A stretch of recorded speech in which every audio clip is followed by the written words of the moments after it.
You are listening to Viewpoints from PlaceCloud. Cultural researchers tell stories of places from around the world. For the full multimedia experience and to support the creators you enjoy, visit placecloud.io. Right next to the stretch of the City of London called Cheapside, Newgate Street meets St. Martin le Grand, which itself is called Aldergate Street, just a bit further north, away from the river. At this intersection, where there is now a Cafe Nero and an entrance to St. Paul Tube Station, there was once a coaching inn called the Bull and Mouth. The inn gave its name to a street, Bull and Mouth Street, which ran between Edward Street and St. Martin's le Grand, and which is located approximately where Postman's Park is today.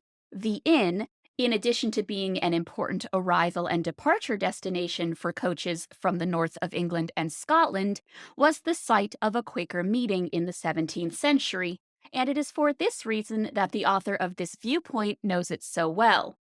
The Bull and Mouth's name derives from the Boulogne mouth, in reference to the town and harbor of Boulogne, France, which was besieged by King Henry VIII in 1544 to 1546. Over time, the name shifted from the Boulogne mouth to the Bull and Mouth. The inn building was destroyed in the Great Fire of London in 1666, but was rebuilt afterwards. It continued as a coaching inn until 1830, when it became the Queen's Hotel. The building was demolished in 1887 or 1888, when new post office buildings were being built in nearby St. Martin's le Grand. Now, on to the Bull and Mouth's Quaker history.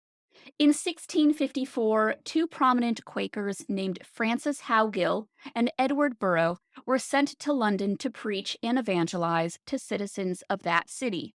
They reached London in July of 1654 and lodged at the Bull and Mouth. They also used the Bull and Mouth Inn to hold meetings in which they tried to preach and convert people to Quakerism. By March of 1655, when the founder of Quakerism, George Fox, came to London to speak with Oliver Cromwell, Howgill and Burroughs had established a permanent Quaker base at the Bull and Mouth. Quakers held meetings at the inn until 1740. When the inn was being rebuilt after the Great Fire, Quakers founded meetings in Gracechurch Street and at Devonshire House. The Quakers maintained these meetings when they returned to the Bull and Mouth after it was rebuilt. The Bull and Mouth Quaker meeting was a very important one for nearly a century, so much so it was often called the City Meeting or simply the London Meeting in Quaker records and correspondence.